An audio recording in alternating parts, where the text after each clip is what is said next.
All right, January 26th, 2026 here, Under the Wings 80,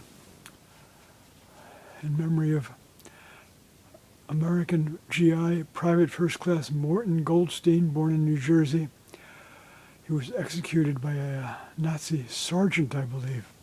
I'll tell more about that in a minute. It's the artwork completely done and framed.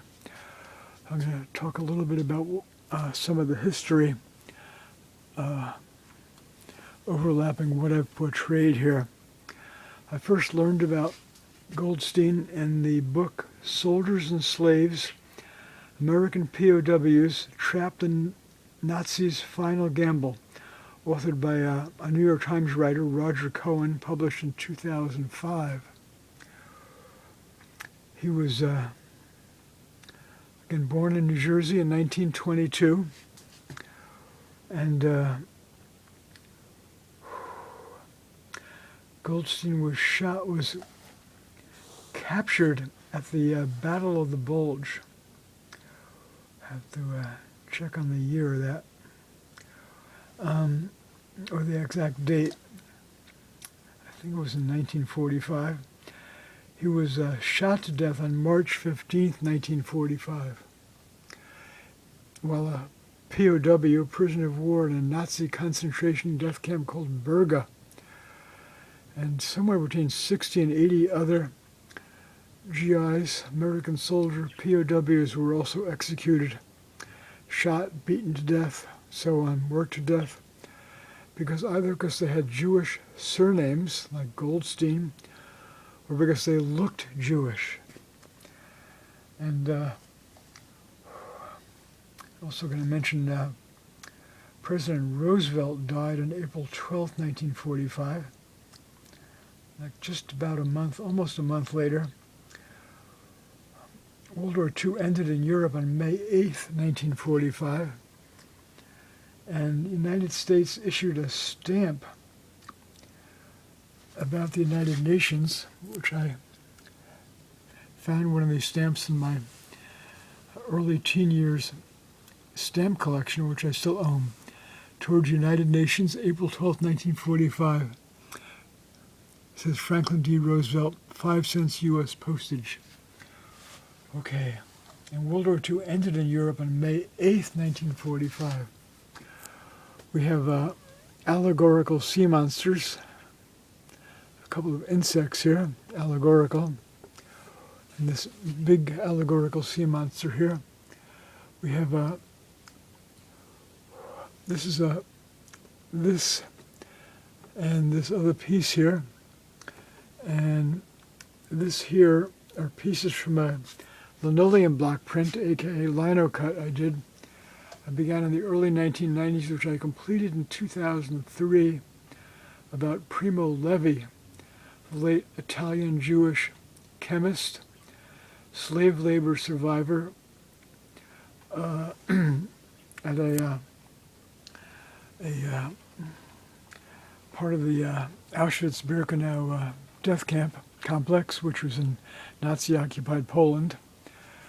He survived the war, became a very famous writer. Books published in a number of languages, including English, Italian, and so on, and died in 1987. Anyway, that's a fragment from that. People can see two artworks I did about Levi in my website, and the other Holocaust art gallery on my website. This is meant to be symbolic of the trains which crisscrossed Europe during the Third Reich years, carrying Jewish prisoners and Romani and Sinti and others across Europe to the death camps, like in Germany, Austria, Nazi-occupied Poland, and so on. And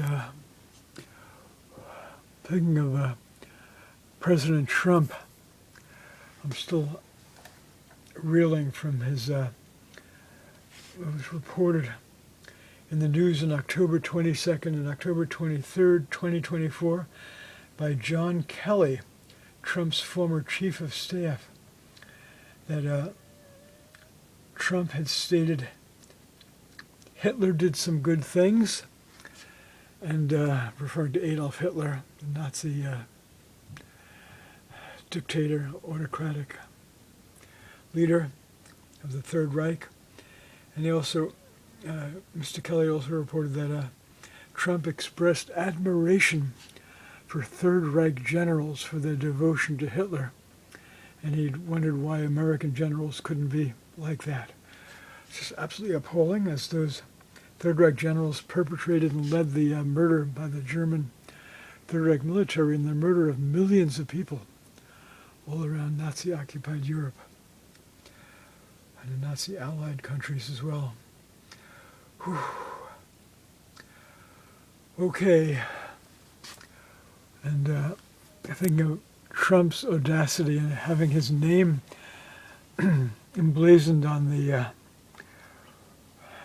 John F. Kennedy Center for the Performing Arts in Washington, D.C., which has outraged some Kennedy family members. I've added Trump's name on the on this tunnel part of this symbolic railway, and I wrote it kind of like an old-fashioned dramatic lettering. And I wrote "Belich!" exclamation above it. Just completely appalling. The most racist president in modern American history, Mr. Trump. Unrepentant racist who hates all blacks, African Americans and blacks worldwide, Hispanics, Asians, Asian Americans, Hispanic Americans, Islamophobic. I'm sure he's anti-Semitic as well. And just goes on and on and on. So we have one large allegorical sea monster here. One other thing to mention here, we're getting kind of long here.